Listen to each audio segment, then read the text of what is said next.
grandesmaestros.unam.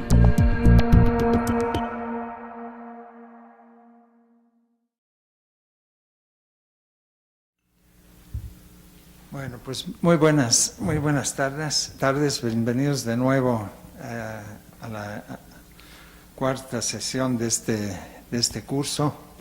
Hoy quiero introducir un tema que es un tema moderno, es un tema muy actual y que de todas maneras, como he acostumbrado a hacer aquí, nos va a permitir viajar hacia atrás para ver las conexiones con el tema melancólico que he estado discutiendo.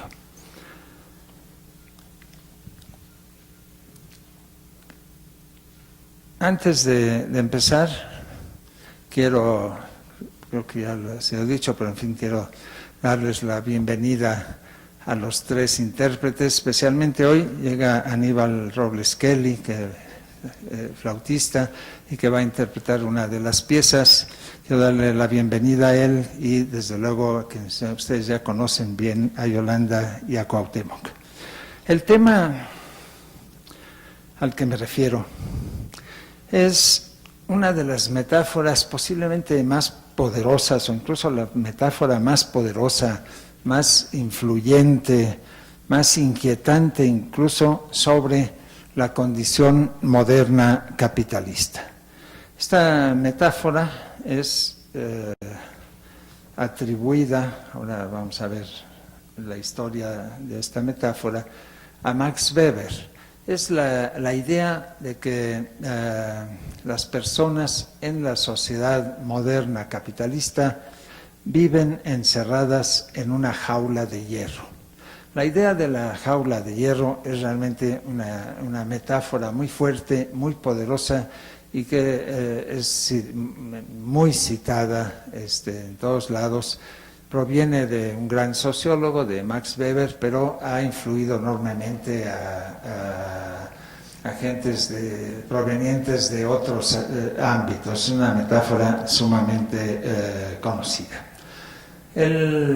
Lo que les quiero decir es que en realidad Max Weber no habló nunca de una jaula de hierro. No es atribuible a él esta expresión, aunque así aparece.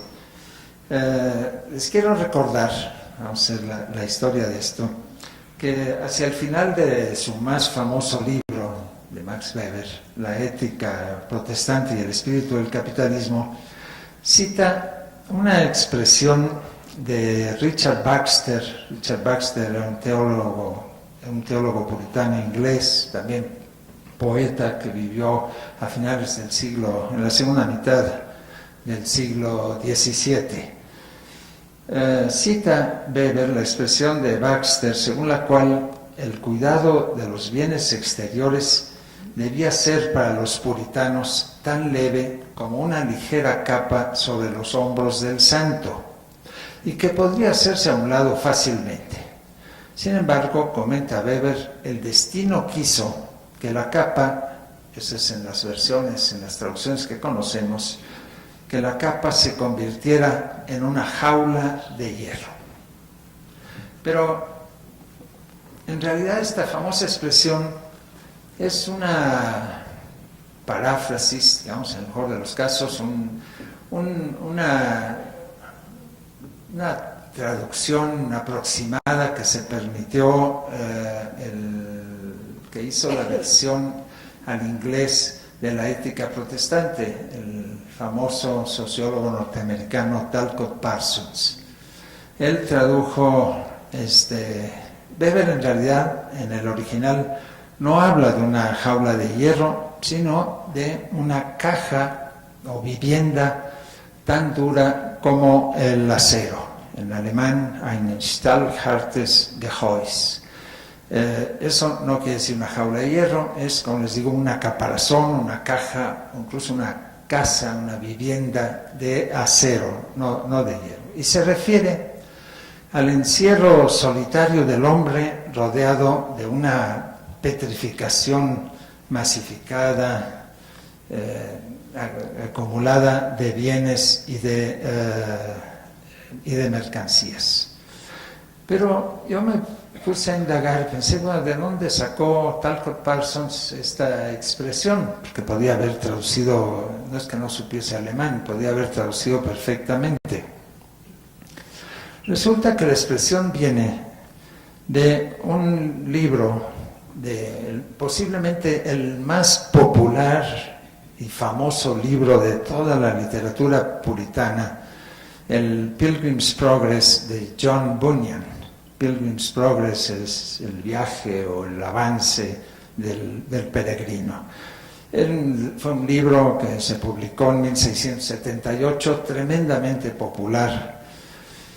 Ahí se habla, el personaje central es Christian, ¿no? Se habla del aislamiento espiritual de Christian, que es un peregrino que escapa de lo que se llama ahí la ciudad de la destrucción.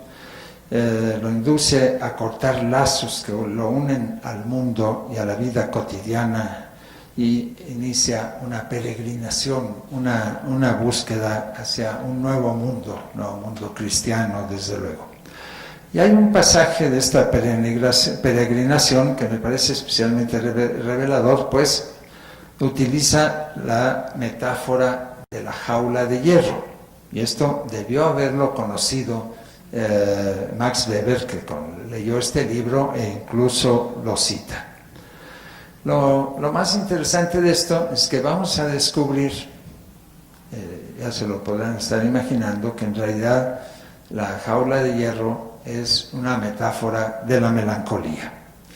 Christian es conducido por su guía, una especie de intérprete, a una habitación muy oscura, donde está sentado un hombre en una jaula de hierro. A man in an iron cage, como dice.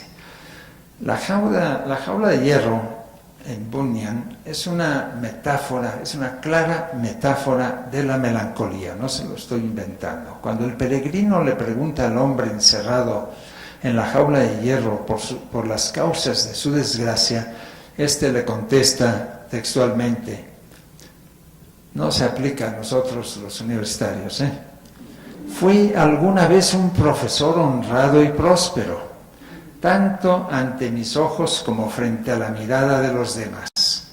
Ahora soy un hombre en desesperación, tan encerrado en ella como en esta jaula de hierro. No puedo salir, no puedo ahora salir. Hasta ahí la cita. El hombre cumplía cabalmente con las exigencias de su profesión y se creía destinado a la ciudad celestial, pero abandonó la sobriedad, tentó al demonio, pecó contra la luz del mundo y la bondad de Dios, y dejó endurecer tanto su corazón que ahora ya no es capaz ni siquiera de arrepentirse.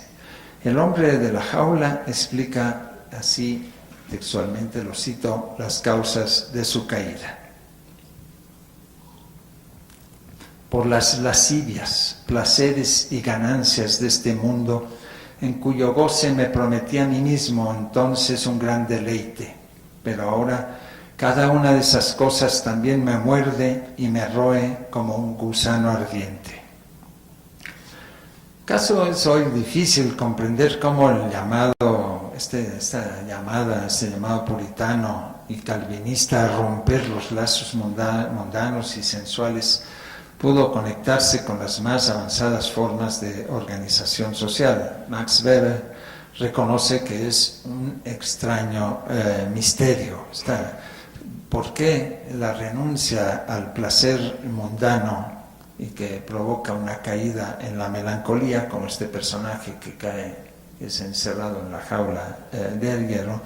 ¿Por qué esta renuncia al placer mundano está en concordancia con la organización industrial moderna y capitalista? Weber no lo explica.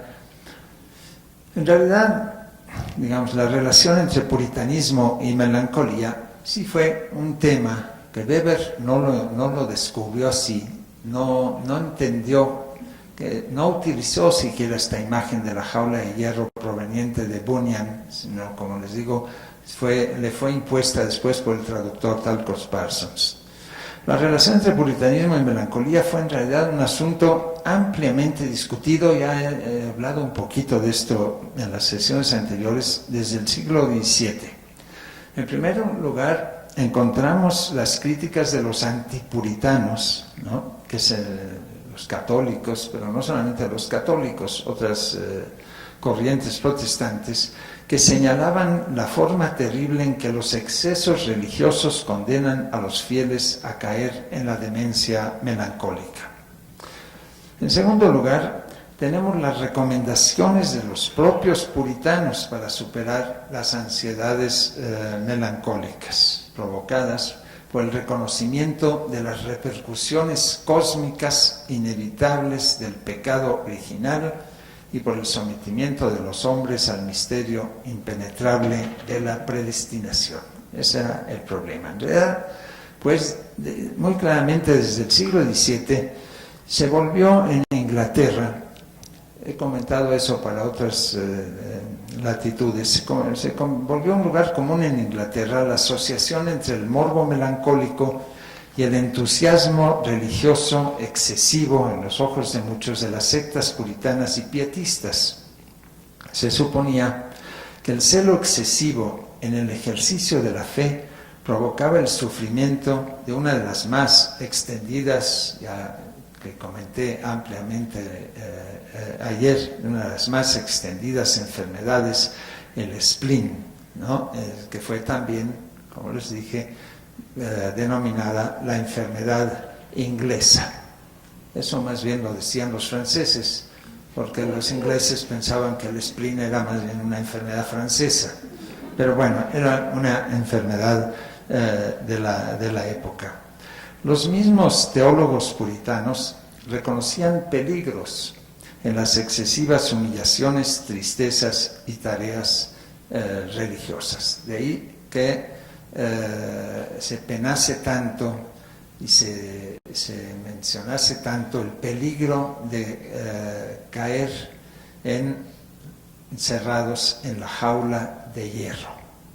Era una amenaza real. El propio Richard Baxter, el puritano que recomendaba difundir la verdad divina descubierta por los peregrinos, decía que había que hacerlo sin precipitación, sin autoadulación y sin terrores melancólicos, según establece el mismo libro que cita Weber para referirse al ligero peso de la capa de los bienes exteriores, esta capa que se metamorfosea en una dura y moderna coraza de acero, no jaula de hierro. Desde luego Baxter no creía que la piedad evangélica era la causa de los humores negros, pero se preocupaba por los efectos morbosos de aquellas personas ya predispuestas.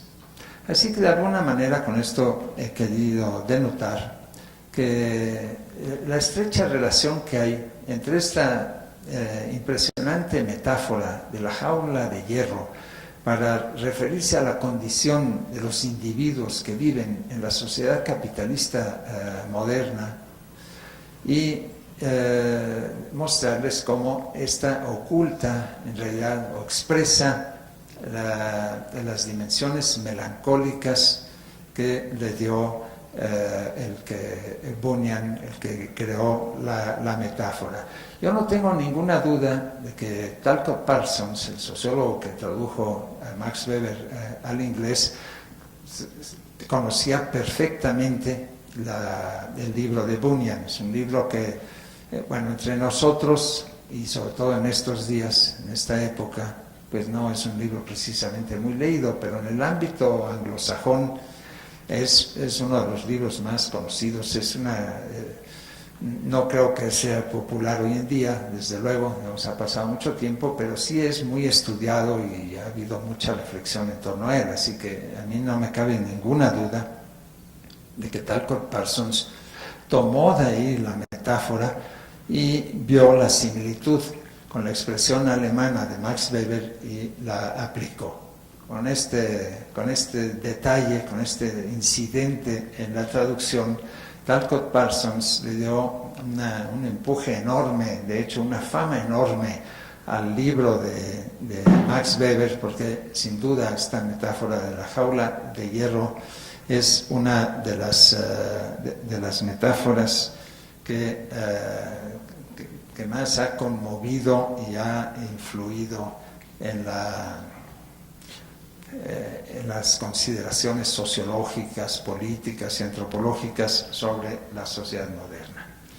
Quiero hacer aquí un paréntesis y abrir paso a la música para que darles un poco de tiempo, un respiro y mediten sobre estas peculiaridades. Vamos a escuchar un vals melancólico que fue publicado en el año 1900 de un músico ruso que creo que está un tanto olvidado hoy en día, Mili Balakirev. Vivió entre 1836 y 1910, era del grupo llamado de los Cinco, en los que estaban Borodín, Kuy, Mussorgsky, Rimsky-Korsakov también. Lo caracterizó ese nacionalismo musical tan característico de la época y también ciertos toques orientalistas. Les comento que este músico, Balakirev, en 1871 cayó en una profundísima y grave crisis nerviosa, una depresión que lo dejó letárgico, sin energía, silencioso, aislado del mundo. Una cosa muy dura que lo alejó durante más de 5 años de la música y que, según cuentan sus biógrafos, nunca se recuperó totalmente. Así que cuando Balakirev pensaba en melancolía, ¿acaso estaba pensando en esta condición? En todo caso, vamos a escuchar al piano a Yolanda Martínez una interpretación de esta pieza que sirva como introducción al mundo musical de la melancolía de hoy.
Muchas gracias por la bella interpretación, Yolanda. Continuando con la reflexión, yo, ahora que lo estaba escuchando, pensé, si Max Weber hubiese escuchado este vals o tantas otras cosas sobre la melancolía, ¿qué habría pensado? Porque realmente, es por eso que lo he traído a colación, siendo uno de los más grandes analistas de la sociedad moderna, de la sociedad capitalista, ¿cómo es que no se percató de la enorme importancia cultural de la melancolía? Eso es uno de los misterios que el propio Weber nos ha dejado, y no porque los materiales que él revisó cuando escribió la ética, el capitalismo y la ética protestante, no porque no viese, porque estaba ahí reflejada en los textos calvinistas y pietistas que estuvo consultando y leyendo con todo detenimiento. Y no se percató de eso, o no quiso percatarse. En todo caso, el tema de la melancolía, hasta donde sé, no es citado en ningún momento directamente en su obra. Conoció también muy bien y citó la obra de Baudelaire, ¿no? Incluso citó el Spleen de París. O sea, no es que no supiese del asunto. Un texto más o menos de la misma época, que ignoro si fue conocido por Max Weber, un texto fundacional de la sociología y de los análisis de la sociedad moderna, en realidad está prácticamente todo él basado en la reflexión sobre el tema de la melancolía. No se suele ver así, pero es la gran obra de Emile Durkheim, ¿no? El suicidio, ¿no? Donde obviamente el tema pues lo llevó a tratar el asunto de las tensiones melancólicas, de la depresión.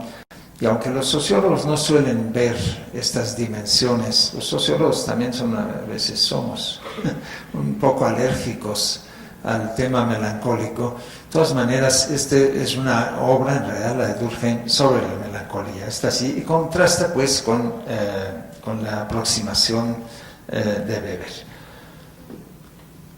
Weber. Este tema pues nos enfrenta a una gran dificultad en la interpretación weberiana de la cultura asociada al capitalismo moderno. ¿Cómo es posible que el espíritu capitalista, vuelvo a preguntar, pueda crecer a partir de actitudes religiosas que reprueban los placeres sensuales y el goce de los bienes terrenales y que acercaban a los puritanos a un abismo de ansiedad, de locura, de melancolía? Supuestamente, ante la crisis provocada por la tremenda incertidumbre sobre la salvación después de la muerte, de manera involuntaria, eso da a entender Max Weber, de manera involuntaria, el puritanismo ofrecería como alternativa el ejercicio terrenal de la vocación en forma de trabajos ascéticos encaminados a la acumulación de riqueza. Es decir, digamos que el miedo o el terror ante caer en presas, la gente presa de la melancolía se pondría a trabajar, ¿no? Y entonces producirían riqueza y con eso estimularían la sociedad industrial moderna y capitalista. Pero a mí me parece que esta explicación no es para nada convincente y ha sido criticada con buenos argumentos, yo creo. Pues no es suficiente interpretar la melancolía como una forma de empujar a los perturbados y inquietos fieles a ocuparse en forma racional de las labores terrenales.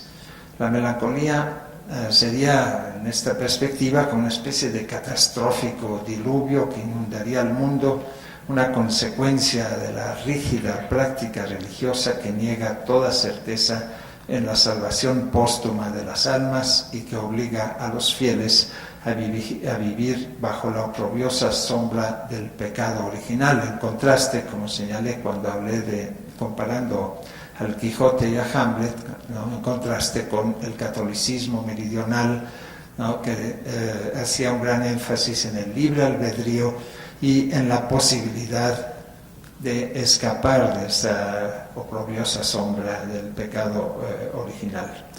Pero en realidad aquí hay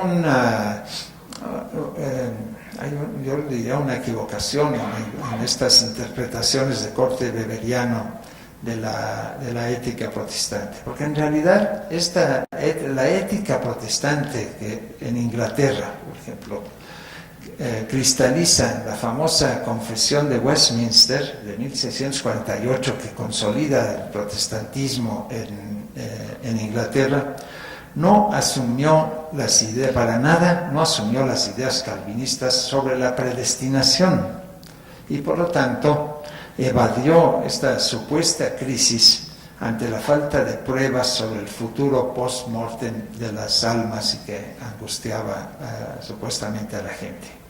Y yo creo que al no comprender bien este hecho, Weber erróneamente llegó a creer que el calvinismo poseía características especiales que lo convertían en el motor espiritual del capitalismo. Además, Max Weber dejó sin explorar la dimensión básica para mí, que es la melancolía, que constituyó, insisto, es el eje, es la base de estas pláticas que les he dado, uno de los más importantes ejes fundacionales de la modernidad capitalista. Si Weber hubiese analizado con cuidado la metáfora de la jaula de hierro del Pilgrim's Progress, habría, yo creo, sin duda, llegado a las raíces melancólicas de la fe puritana. Pero también habría comprendido que esta angustia melancólica fue un malestar cultural muy amplio, muy amplio, que no contenía en sí mismo nada que impulsase a las personas más hacia la ética protestante que hacia otras salidas, religiosas o no, para escapar de la jaula de hierro, como las que, digamos, como el catolicismo contrarreformista o lo que ya he mencionado, la salida, la escapatoria de los místicos. Así que la cultura protestante, el ethos protestante, no tuvo un monopolio de la melancolía.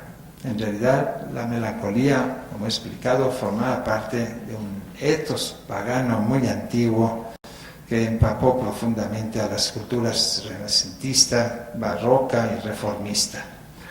Así que el ethos melancólico, la cultura melancólica, estaba muy viva en la época de Max Weber.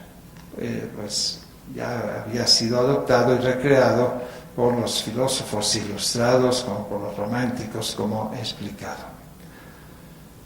El ethos, digamos, de lo sublime, al cual también me he referido, y que exaltaron Kant y Schiller y tantos otros, con el que Max Weber tuvo una contradictoria relación extraña de afinidad y repudio, era muy importante. El ethos sublime contenía, como hemos visto, esa mezcla de esteticismo, sensualidad y melancolía que tanto miedo infundió en Weber, y por lo cual yo creo que dejó de entender una parte muy importante del espíritu capitalista. Resulta, esa es la paradoja dramática, trágica, que Max Weber mismo padeció de melancolía. Él fue víctima del morbo melancólico, sufrió profundas depresiones. En realidad, los desequilibrios mentales que sufrió Max Weber lo alejaron durante muchos años de la cátedra y de la investigación. Él incluso llegó a ser internado en hospitales psiquiátricos debido a esta profunda depresión.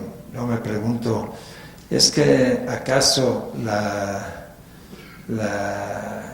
no quiso ver lo que él mismo sufría, no lo quiso ver en el contexto, en el contorno capitalista que tanto le interesó estudiar, hubo alguna especie de ceguera debido a que él mismo padecía esta enfermedad, este morbo melancólico. Bueno, eso es una mera suposición. En todo caso, sirve para subrayar aún más que Max Weber no solamente conoció los textos en los cuales la melancolía era enormemente importante, estaban empapados de melancolía, sino que él mismo, como persona, estaba sumergido en tensiones melancólicas muy fuertes. Conocía pues bien esa dimensión.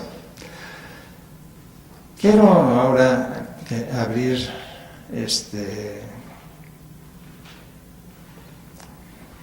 antes de eso, me gustaría enfatizar el hecho de que el tema de la melancolía fue algo así como una fuente inagotable de muchas ideas. La melancolía estaba en una especie de reservorio cultural y anímico y sentimental del cual se podían extraer ideas que podían funcionar para muy diferentes fines. Sin embargo, es posible que la larga duración del mito de la melancolía en buenas medidas se pueda explicar por este hecho, o sea, que generó una especie de bolsón o de fuente de la cual se podía extraer, beber de ella una serie de ideas que fueron utilizadas de maneras muy, muy diversas, ¿no? Pero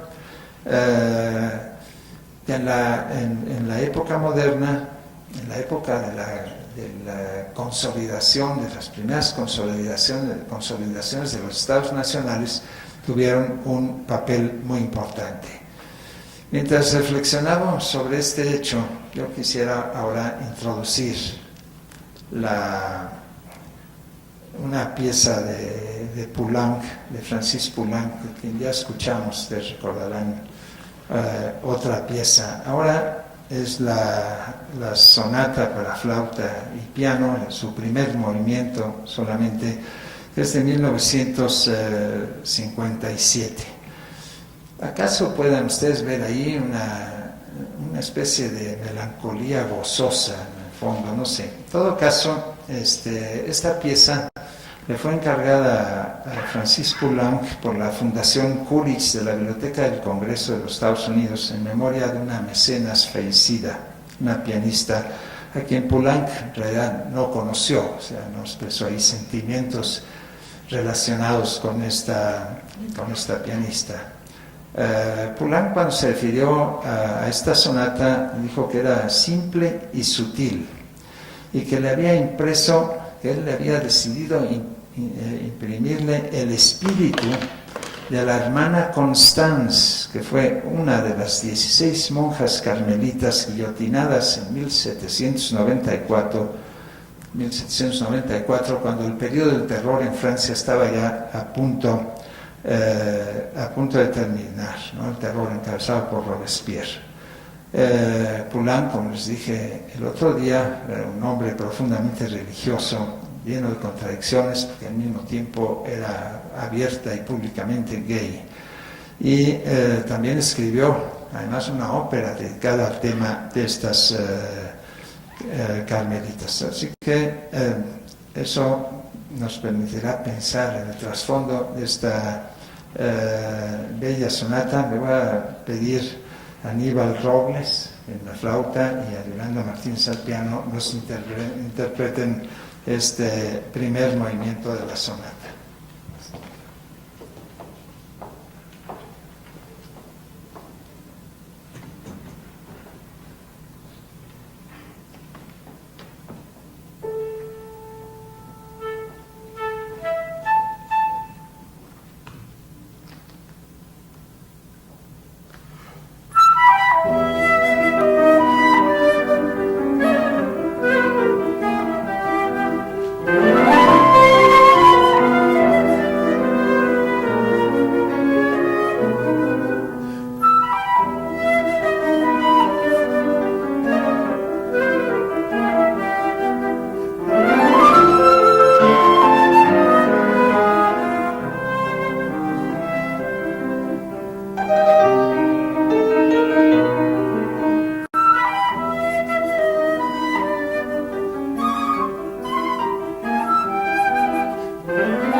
Muchas gracias, Aníbal, por tan bella interpretación.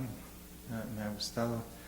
Ustedes seguramente podrán reflexionar sobre los misterios que encierra esta pieza y que tienen que ver con los misterios de la melancolía, esta contradicción en este alegreto malincónico, ¿no? Esta combinación peculiar. Decía que la melancolía se vincula a uno de los procesos más importantes de fundación de la sociedad moderna, que es la gestación de los estados nacionales y por lo tanto de la definición de las identidades nacionales en estos estados. Eso fue fundamental.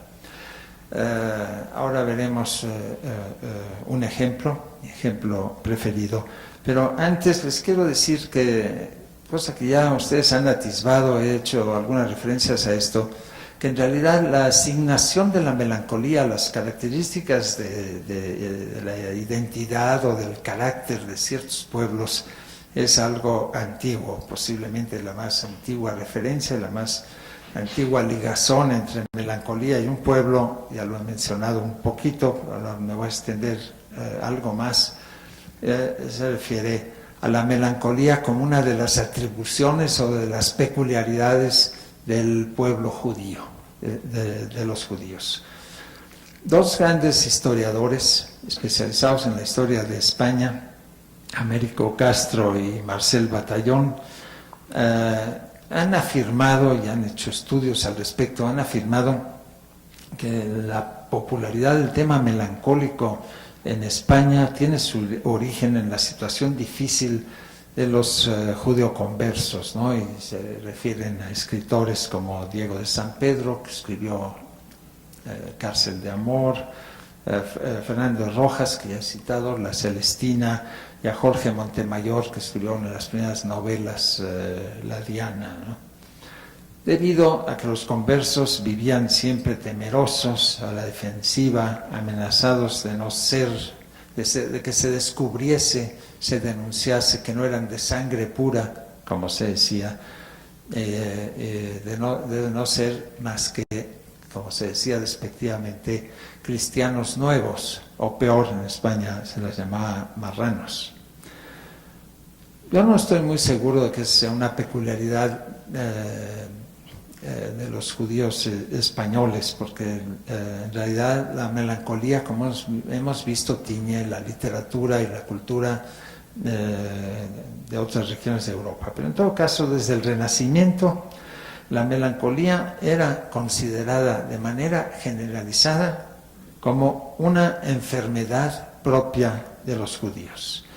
Y al mismo tiempo, como ya también he señalado, los mejores médicos en Europa eran o judíos o conversos. Todo médico, por el hecho de serlo, en el siglo XVII, era sospechoso de ser de origen judío. El gran médico Juan Huarte de San Juan, que era también converso, escribió una obra que tuvo una extraordinaria influencia en la época, en el siglo XVII, el Examen de Ingenios, ¿no? Que es un ensayo muy importante y que desde luego trata muchos temas de la melancolía, pero entre otras cosas, ahí Juan Huarte de San Juan explica el por qué, cómo él consideraba que los judíos eran un pueblo esencialmente melancólico, y que de ahí venía el tema del libro, del Examen de Ingenios, de ahí venía su agudo ingenio, pero también sus tristezas. Atribuye esto a muy diversas razones, a veces contradictorio, por ejemplo el clima caliente de Egipto, en donde se les quemaban los humores, a lo cual se añadía el hecho de que eran perseguidos, sujetos a fatigas, a hambre, a la vida en el desierto. También se atribuye a la dieta, y entre la dieta se refiere al maná, que milagrosamente pudieron comer en el desierto, y que era, según la explicación de este médico, el maná era demasiado delicado para sus estómagos acostumbrados a alimentos muy pesados y que eso les quemó la sangre. En fin, hay una serie de explicaciones, pero en general hay esta vinculación, una explicación muy precisa de la vinculación entre el ingenio y la melancolía, y la melancolía con los médicos y los judíos también. Yo creo que ese es un antecedente interesante a destacar, y desde entonces yo creo que la melancolía ha sido adoptada como una característica de pueblos enteros. En el ámbito galaico portugués, pues es muy conocida la saudade, que además tiene expresiones musicales en la música popular portuguesa impresionantes. Seguramente han escuchado fados, ¿no?, que son todos ellos, incluso en varias de las letras de los fados, ¿no?, se hacen referencia directamente a la saudade, desde luego, y a veces incluso a la melancolía, utilizando una palabra más de origen español, porque en portugués o en gallego utilizan más la idea de saudade. La tristeza francesa es otro. Los franceses durante mucho tiempo, durante siglos, se creyeron casi los propietarios, ¿no?, exclusivos de la tristeza. Nadie era tan triste como los franceses. Y los ingleses igual pretendieron apropiarse del spleen, de la melancolía, como algo muy peculiar de su carácter. A partir de estas ideas, pues se desarrollan una serie de corrientes que intentan definir las características psicológicas, culturales, etcétera, de los diferentes pueblos. Viene de antiguo, y lo más interesante, lo que me parece muy sintomático, es que la melancolía, que es, como hemos visto, un fenómeno cultural muy extendido, es tomada en muy diferentes contextos como una peculiaridad única y exclusiva de cada uno de estos pueblos, ¿no? Es lo que define a estos pueblos. Voy a entrar a estos temas, a dibujar cómo pues justamente en la misma época en que Max Weber reflexionaba sobre la melancolía, pues en toda Europa se extendieron y se pusieron de moda las reflexiones sobre la identidad nacional. Yo creo que es revelador, muy revelador, el hecho de que el vínculo de la melancolía con el espíritu del capitalismo se puede observar con claridad cuando exploramos los temas de la identidad nacional moderna. Cuando realicé las búsquedas necesarias para escribir un estudio hace ya más de 25 años, un estudio sobre la identidad y la metamorfosis del mexicano, La jaula de la melancolía, lo titulé, este problema me rondaba permanentemente. ¿Por qué la melancolía parecía ser la tinta negra con la que se dibujaba el perfil de la identidad nacional? Que curiosamente era la misma tinta negra con la que se dibujaba el perfil nacional de otras naciones. Antes de entrar a esto, les quisiera invitar, también para que empiecen a reflexionar y a sentir al respecto, a escuchar una obra de un grandísimo compositor y pianista noruego, Edvard Grieg, ¿no?, que escribió. Él tiene varias piezas ligadas al tema de la melancolía, pero hay una específicamente que se llama Melancolía, que es esta que vamos a escuchar, de una gran sencillez, gran ternura. Yo creo que es una pieza muy interesante, y le voy a pedir a Yolanda que la interprete para nosotros.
que ha dejado de funcionar esto, no.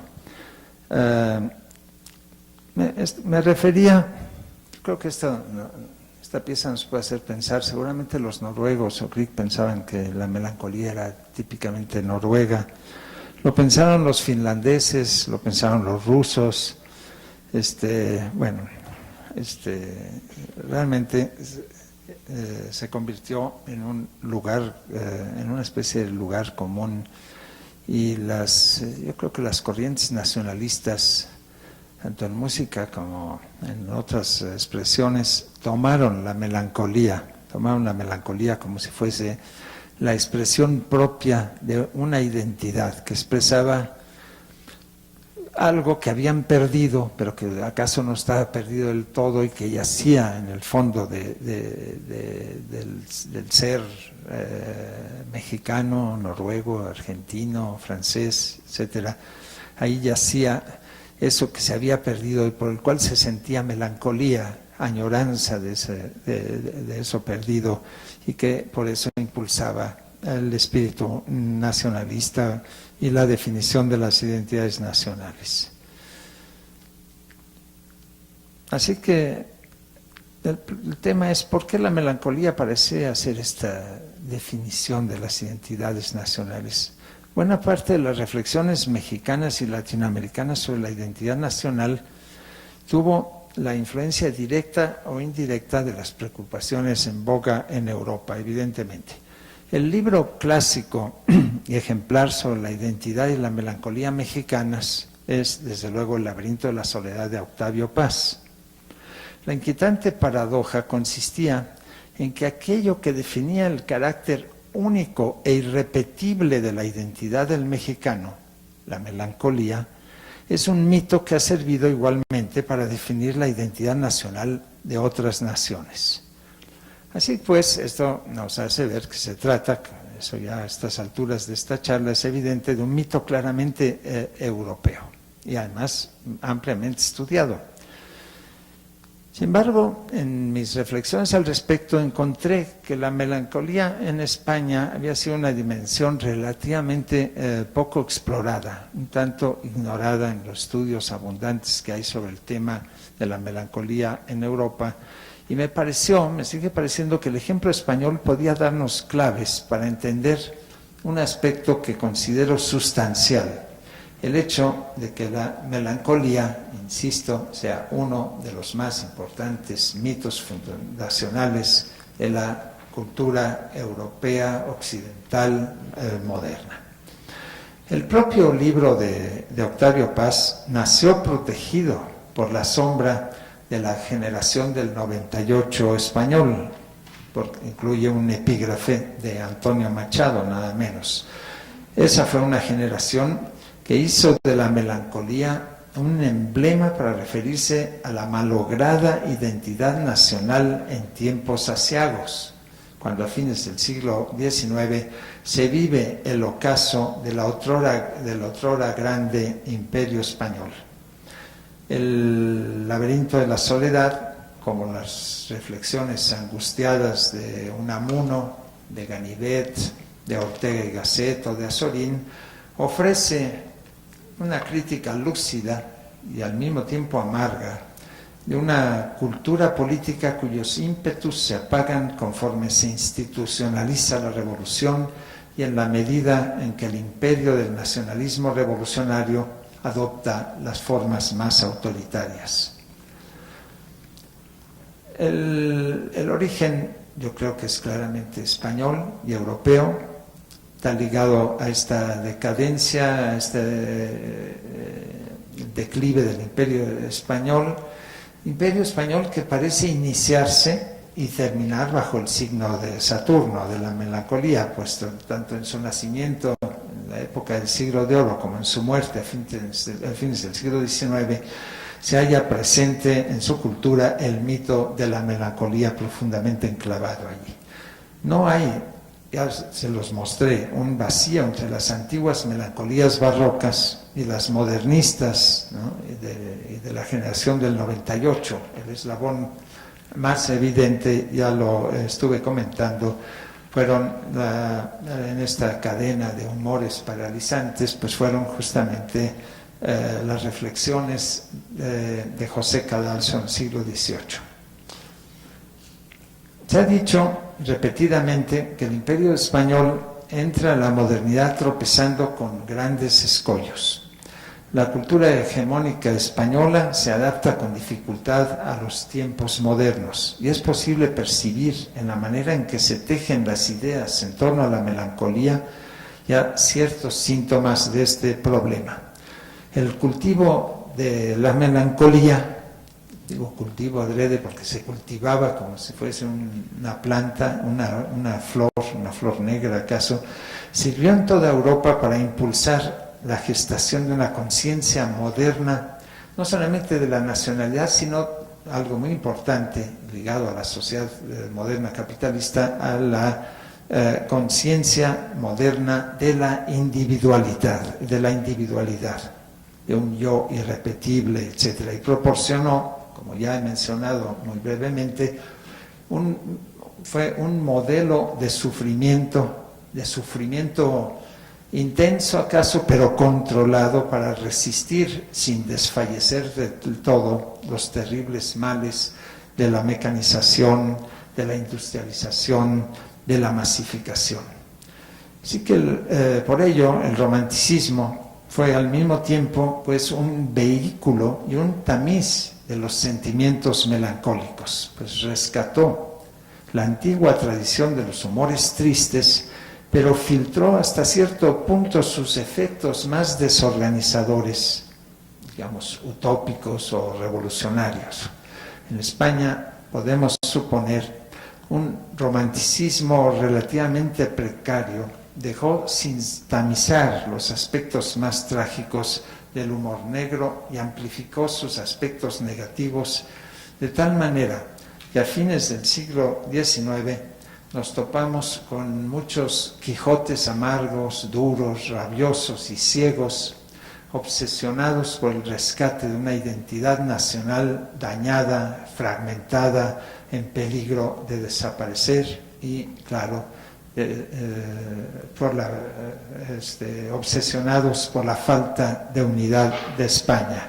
Esta obsesión sigue siendo un sentimiento importante en la España de hoy. La melancolía barroca fue mal digerida por la cultura española decimonónica, especialmente por la generación del 98, al punto que quedó disociada la ironía del humor propios de la tradición cervantina. Y sin estos ingredientes, pues ha sido difícil la asimilación de la llamada decadencia de España y del derrumbe del imperio. La modernidad, pues, necesita de la melancolía, pero el humor negro, en dosis excesivas, se convierte en un lastre conservador y reaccionario.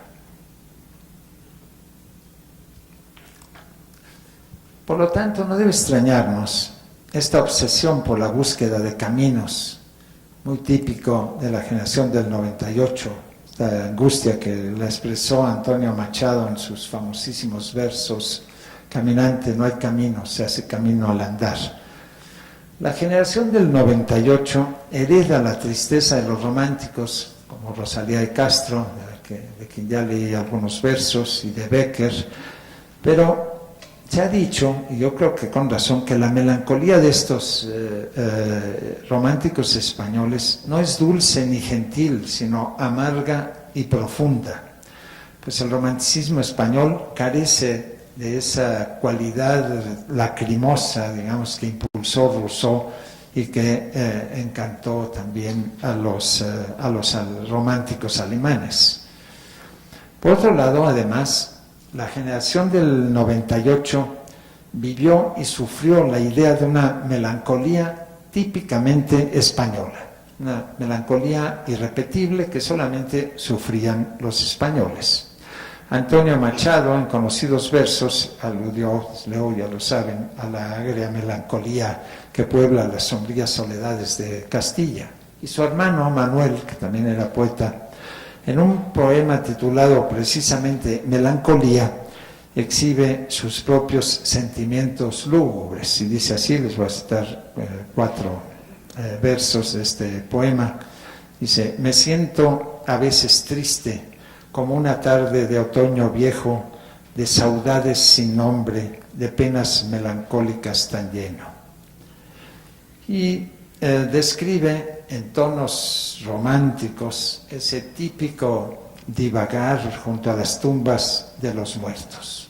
Azorín, otro de la generación, en un conocido libro sobre Madrid, describió sentimientos muy similares. Lo cito textualmente: divagábamos en el silencio de la noche entre viejas tumbas. Nos sentíamos atraídos por el misterio. La vaga melancolía de que estaba impregnada esta generación confluía con la tristeza que emanaba de los sepulcros. Sentíamos el destino infortunado de España, derrotada y maltrecha más allá de los mares, y nos prometíamos exaltarla a nueva vida. Todo se enlazaba lógicamente, continuaba, todo se enlazaba en nosotros: el arte, la muerte, la vida y el amor a la tierra patria. Esta apreciación de Azorín pues nos lleva directamente al tema de las famosas derrotas o la decadencia del Imperio Español y de su vínculo con la melancolía por la pérdida de las colonias. En esa época pues se pierden las últimas colonias, Filipinas y Cuba, y los españoles se ponen muy melancólicos por ello. Creo que hacia fines del siglo XIX pues, se ha consolidado en España un complejo y peculiar tejido cultural que logra, digamos, convertir la adversidad en fortaleza anímica, los fracasos en identidad y la decadencia en patriotismo y casticismo. Para que este tejido creciese fue necesario un largo proceso de decantación histórica que logró desarrollar el arquetipo de la melancolía hasta alcanzar las formas perversas pero muy efectivas que se suelen asociar a la generación del 98. Y este peculiar mecanismo cultural de convertir la adversidad en fortaleza anímica, los fracasos en identidad y la decadencia en patriotismo y casticismo, me parece que es algo muy característico de los procesos de consolidación del llamado carácter nacional del mexicano. Esta especie de alquimia para cambiar las derrotas en supuesta fortaleza, ¿no? El fracaso en fortalecimiento del perfil de la identidad y la decadencia en patriotismo. Creo que podemos reconocer que esto ocurre también en nuestro país. Antes de entrar al tema mexicano, les voy a pedir que escuchen una pieza muy interesante de George Enescu, un gran violinista y compositor rumano. Es su moderato malincónico de la sonata para violín número 3. De esta sonata, Yehudi Menuhin, que lo admiraba mucho y que creo que fue su discípulo, dijo, y que tocaba esta sonata con frecuencia, afirmó que tiene una sonoridad gitana. En todo caso, yo creo que podremos escuchar en esta pieza acaso el lamento de un pueblo perseguido y marginado, ¿no? Con muy breves momentos de alegría dolorosa, pero básicamente un lamento de perseguidos. Les voy a pedir pues a Yolanda Martínez y a Cuauhtémoc Rivera que la interpreten para nosotros.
salió muy bien, muchas gracias. Después de esta melancolía romana, quiero entrar al tema de cómo, muy brevemente, de cómo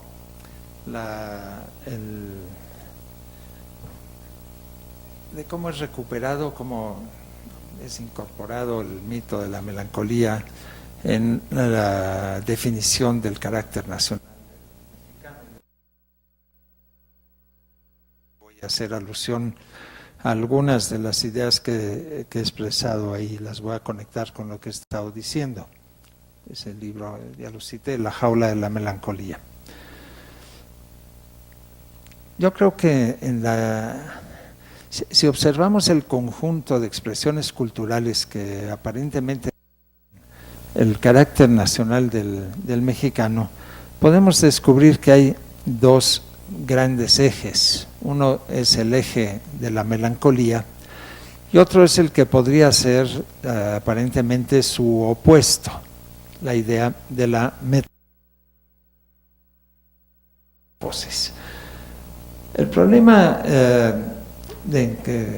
que afecta y que penetra profundamente el proceso de lenta definición del carácter nacional del mexicano es que se produce una especie de versión más bien negativa, incluso a veces grotesca, tanto de las nociones sobre la melancolía como de las ideas sobre la metamorfosis, el progreso, etcétera. Porque hay una melancolía de definición realmente trágica y una metamorfosis esencialmente frustrada o vista como frustrada. Yo describo de la siguiente manera estos dos ejes. Creo que cada uno de estos dos ejes pasa por 4 puntos, digamos, que definen el tema del carácter del mexicano. Por lo que se refiere al eje melancólico, esos 4 puntos son 4 estereotipos, 4 temas tratados por muchos autores: el culto a la muerte, la desidia o pereza o holgazanería del mexicano. En tercer lugar, la fatalidad propia del carácter nacional mexicano. Y por último, la inferioridad o el complejo de inferioridad, como lo definió Samuel Ramos, o ideas colaterales. Estos 4 elementos están asociados a una idea de la existencia de un polo social que es el indio agachado, el salvaje campesino desdichado y pobre, etcétera, al cual se le asignan por unos u otros autores estas características, estos 4 elementos: culto a la muerte, desidia, fatalidad, inferioridad. En el eje opuesto, la metamorfosis, es una metamorfosis peculiar, frustrada, también pasa por 4 puntos. Los estereotipos que ligan el carácter nacional del mexicano a la violencia y sobre todo a una especie de revolución rebajada a relajo, ¿no? Una violencia sorda y contenida, al mismo tiempo relajienta, en primer lugar. En segundo lugar, el supuesto sentimentalismo o carácter primordialmente emocional del carácter del mexicano, contrapuesto al supuesto carácter básicamente racional de los anglosajones, por ejemplo. En tercer lugar, la idea de un resentimiento profundo en el alma nacional, ¿no?, que se expresa a veces en un nacionalismo rijoso, en fin, en muchas expresiones. Y por último, en cuarto lugar, la idea de la evasión constante, no confrontación de los problemas. Usualmente se califica esta peculiaridad como de cantinflismo, porque efectivamente el actor Cantinflas representó esta peculiaridad de estar siempre evadiendo la confrontación, etcétera. Aquí las figuras que llegaron a encarnar este eje metamórfico frustrado son famosas pues las figuras del Pelado, el Pachuco, Cantinflas, ya lo mencioné, y la condición obrera, pero la vista como una condición también obrera degradada, similar a la del campesino desdichado, pero también visto como una degradación del campesino. Desde luego, esta es una construcción que, digamos, analítica para observar cómo se manifiesta, donde pueden ver que la idea de la melancolía es absolutamente fundamental e incluso es básica para entender su polo opuesto, la idea de metamorfosis, ¿no? Es por eso que yo utilicé en forma irónica como metáfora del carácter nacional del mexicano a un animal típicamente mexicano, el ajolote, que justamente tiene la peculiaridad, además de ser originario del centro de México, 100% mexicano, es un anfibio, emblema de la melancolía, de la metamorfosis frustrada, etc. Yo he desarrollado. Estas ideas se fueron consolidando a lo largo de muchos años, en realidad, se originan en el siglo XIX por lo menos, incluso mucho antes. Pero desde luego cristalizan después de la Revolución. Quiero, claro, desde luego advertir que esto que yo he llamado el canon del carácter nacional del mexicano o el canon del ajolote, no es un canon que podamos encontrar completo en ninguna de las obras que reflexionan o expresan el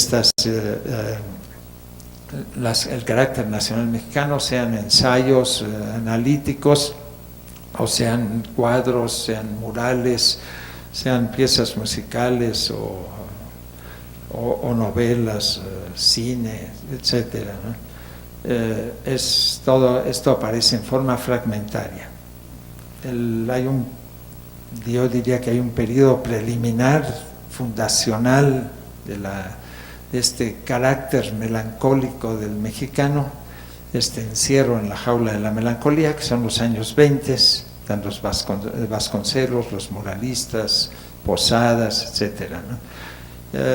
El periodo fundacional, ¿no?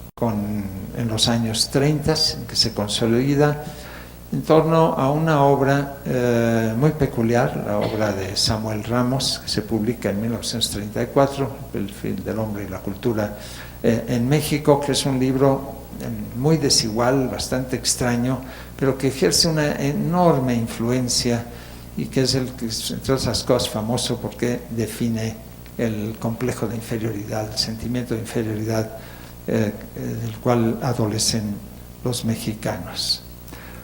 Hay un periodo de desarrollo, los años 40, todo este periodo, los años 40 y después los 50, tal vez marcado por la enorme influencia de los contemporáneos y, desde luego, por la publicación en 1950 del Laberinto de la Soledad de Octavio Paz. Y después yo diría que hay una especie de periodo de decadencia, ojalá, porque no estoy seguro que esté en decadencia el mito de la melancolía mexicana, en donde el papel hegemónico lo tienen psicólogos, sobre todo algunos sociólogos, ¿no?, que reflexionan sobre este tema. Todo esto, desde luego, está acompañado de una gran cantidad de obras de toda naturaleza, de muy diferente nivel, desde películas realmente horrendas de un nacionalismo cursi insoportable, hasta poemas de gran belleza y sumamente interesantes. En todo caso, podemos observar el fenómeno al que hacía yo referencia, que es del gran reservorio de la melancolía, ese reservorio alojado en la cultura occidental moderna. Las diferentes culturas, en este caso la mexicana, toman elementos, los adaptan, los transfiguran hasta cierto punto y y los utilizan, en este caso, para legitimar un régimen político que surge después de la Revolución Mexicana y que se consolida a finales de los años 30 y queda ya claramente definido a partir de 1940, ese régimen autoritario, nacionalista, revolucionario que se empezó a desplomar acaso a finales del siglo pasado.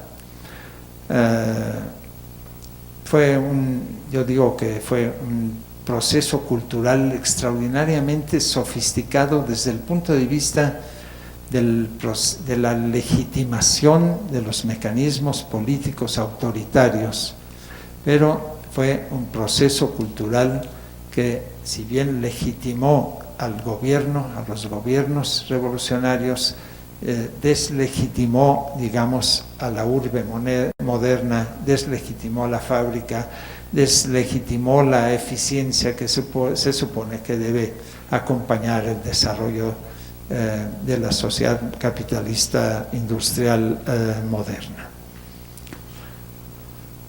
Lo dejo así. Yo solamente quisiera enfatizar que uno de los vehículos más importantes para canalizar estas ideas fue la poesía. Una vez más, la poesía que había recogido de la tradición europea muchas ideas en torno a la melancolía. Yo les quiero recordar libros fundamentales, de los cuales a lo mejor les leo algunos versos y que están directamente ligados a la melancolía. Es el caso del libro fundamental de Javier Villaurrutia, que se titula Nostalgia de la muerte, que es muy impresionante. Ahí hay les voy a leer 4 o 5 versos de un poema de ahí que se llama Más que lento. Dice: siento una languidez y un desvaído cansancio, casi de relato pueril. Me siento como en el claroscuro envejecido de un melancólico retrato. Su poesía es realmente interesante, de gran calidad, y yo creo que podemos encontrar en otro gran poeta y en otro gran poema de la época, como ahí se encuentran ya depositados, digamos, los símbolos importantes de la melancolía mexicana. Me refiero al poema Muerte sin fin de José Gorostiza. De él les voy a leer unos versos, no de ahí, sino de un poema que se titula Elegía, un fragmento solamente corto. Dice: el dolor me sangraba el pensamiento y en los labios tenía como una rosa negra mi silencio. Las azules cenéforas de la melancolía derramaron sus frágiles cestillos y el sueño se dolía con la luna de lánguidos lebreles amarillos. El fenómeno no fue solamente mexicano. Desde luego que otros países latinoamericanos adoptaron también de maneras distintas la idea de melancolía asociado a su carácter nacional. No me voy a meter en ello. Y todos ellos de alguna manera abrevaron de estas fuentes decimonómicas en la poesía y en la cultura europeas. Un ejemplo muy interesante de un poema muy típico de la época que les voy a leer, no es un mexicano ahora, es Rubén Darío, pero que se titula Melancolía, y que da una idea de cómo en realidad se retoma esa tradición acaso romántica, pero esas son sus expresiones modernistas sobre este tema. Dice así, es muy corto, pero lo voy a leer completo. Hermano, Tú que tienes la luz, dame la mía.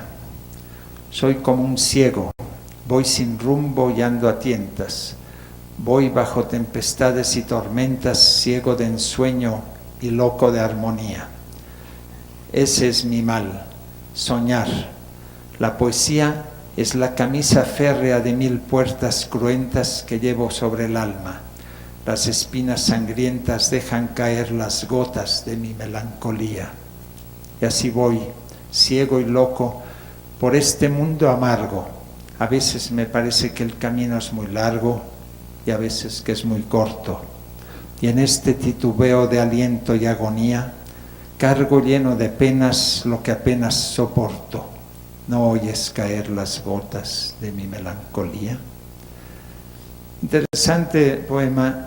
Pues la melancolía, estas son sus expresiones amables. Antes les hice una exposición del lado más rudo, políticamente manipulado de la melancolía en las expresiones políticas y, digamos, en las interpretaciones del carácter nacional del mexicano.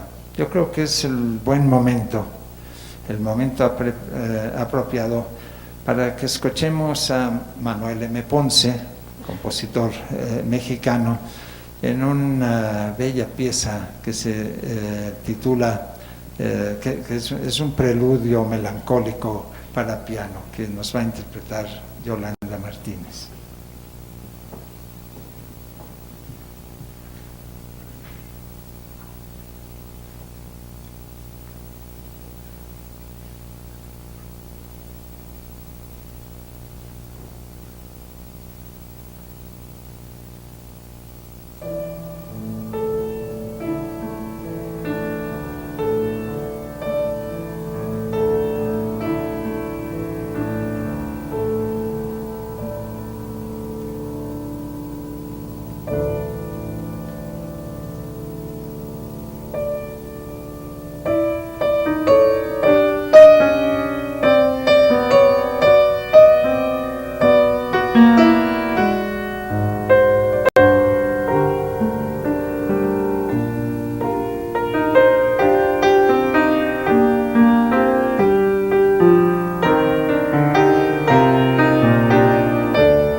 Muchas gracias, Yolanda.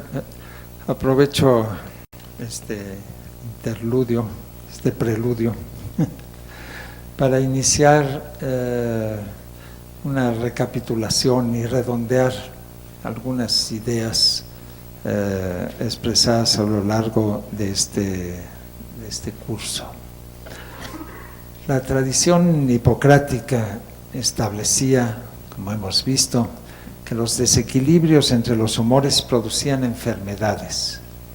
La eucrasia implicaba una mezcla óptima de los humores, como hemos visto, y una mala mezcla siempre era fuente de disgracia, de desgracia. En los textos atribuidos a Aristóteles, también lo hemos visto, los Problemata, escritos seguramente por sus discípulos, como les he dicho, se planteó de manera explícita la extraña relación entre el genio y el humor negro.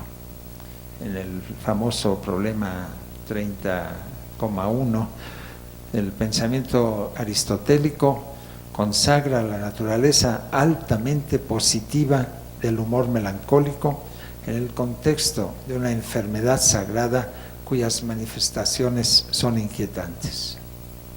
Platón, en contraste, creía, lo cito textualmente de la República, el hombre se vuelve tiránico cuando, sea por naturaleza o por costumbre, o por ambas cosas, se vuelve un ebrio, un erótico o un melancólico. Creo que 2500 años después de los escritos hipocráticos fundamentales, la melancolía sigue siendo en Occidente una de las grandes preocupaciones de poetas, filósofos, políticos, psiquiatras y hasta antropólogos como yo. El hecho de que un conjunto articulado de ideas tenga una tan larga historia es sin duda desconcertante. Hay un hilo sutil pero resistente que nos une todavía a las antiguas ideas de Napoleón, por ejemplo, en sus reflexiones sobre el estado de la naturaleza, que recomendaba, y lo cito, «Descended al borde del mar, ved cómo el astro del día al declinar se precipita con majestad en el seno del infinito. La melancolía os dominará, os abandonaréis a ella. No es posible resistir la melancolía de la naturaleza». Hubo, como he dicho, dos grandes momentos de resurgimiento de la antigua melancolía, el Renacimiento y el Romanticismo.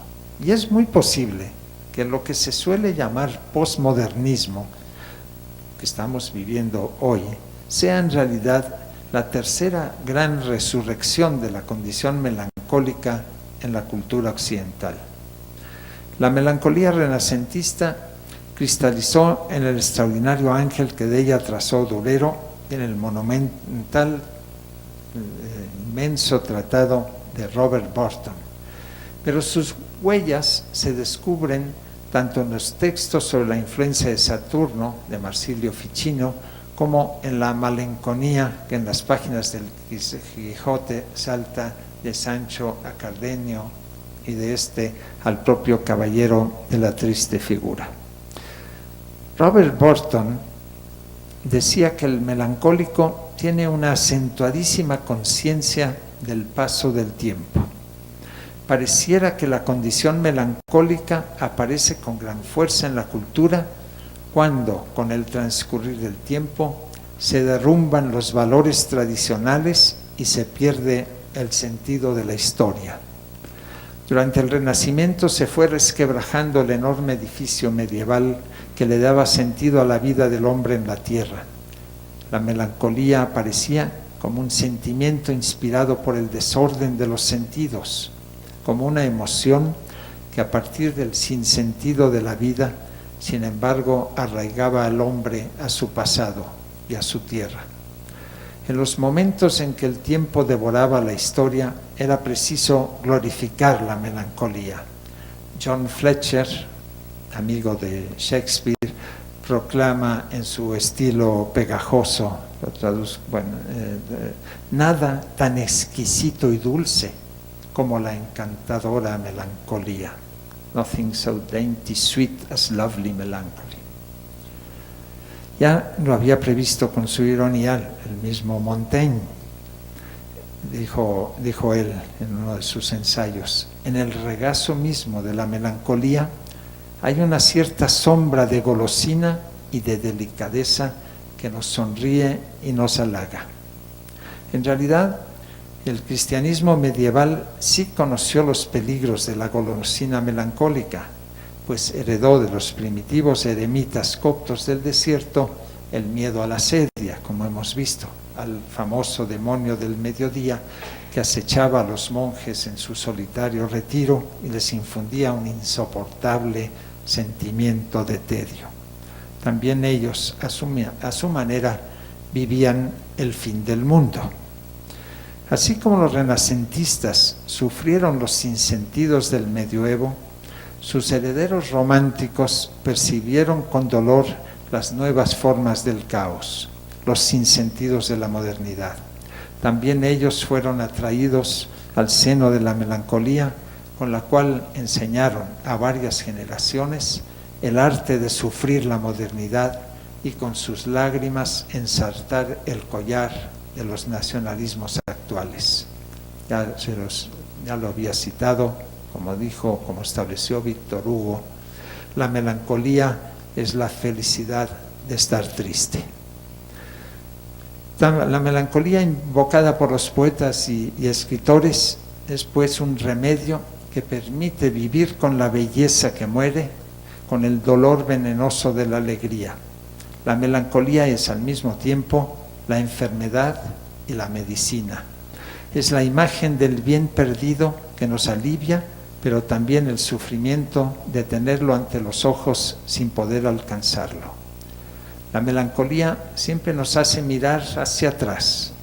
A veces impulsa a la gente a volver al pasado, como hoy en México, que al parecer la sociedad se dispone a aceptar un retorno a los herederos del régimen autoritario.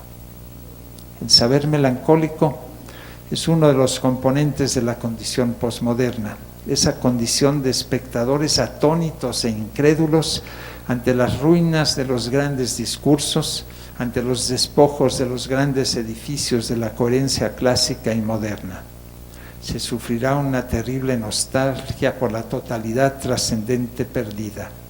De allí, esos impulsos que Susan Sontag recoge y denomina como fragmentos de una estética de la melancolía, en el arte moderno, por convertirse en ruina, diluirse en la realidad, camuflarse, ser emblemático, desnudarse, sentir la muerte. Estas son las transfiguraciones del cuerpo en la obra de un Lucian Freud o de Francis Bacon, las ciudades desiertas de Giorgio de Chirico, la absurda monumentalidad de algunas obras de Munch o el neoclasicismo de Balthus.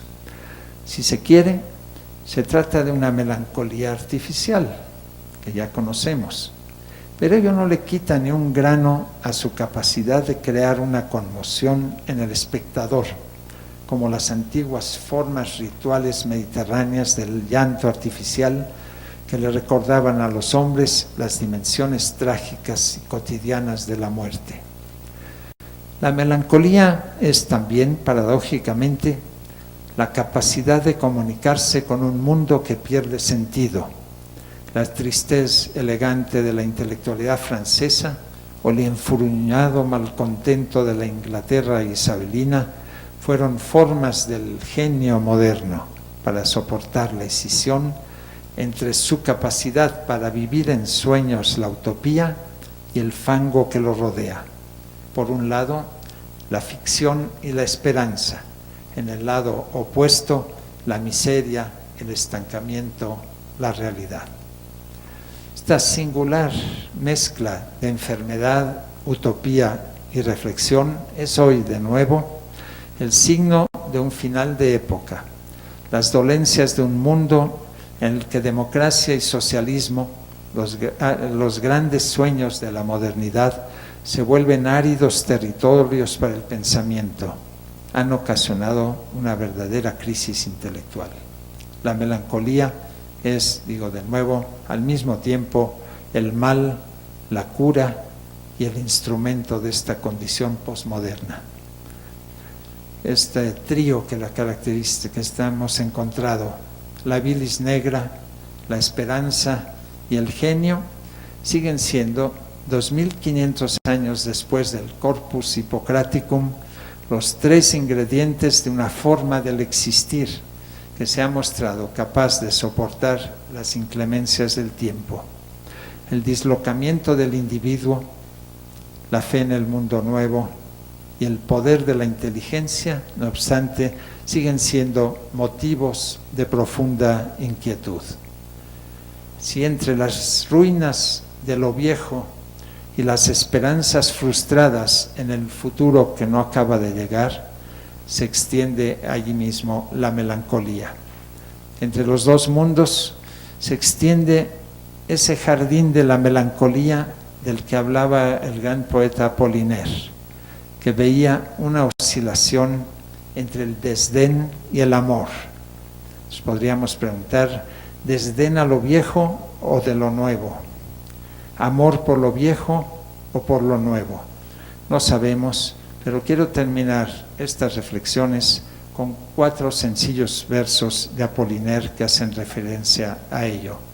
Dijo: la anémona y la aguileña han crecido en el jardín donde la melancolía duerme entre el amor y el desdén. Muchas gracias.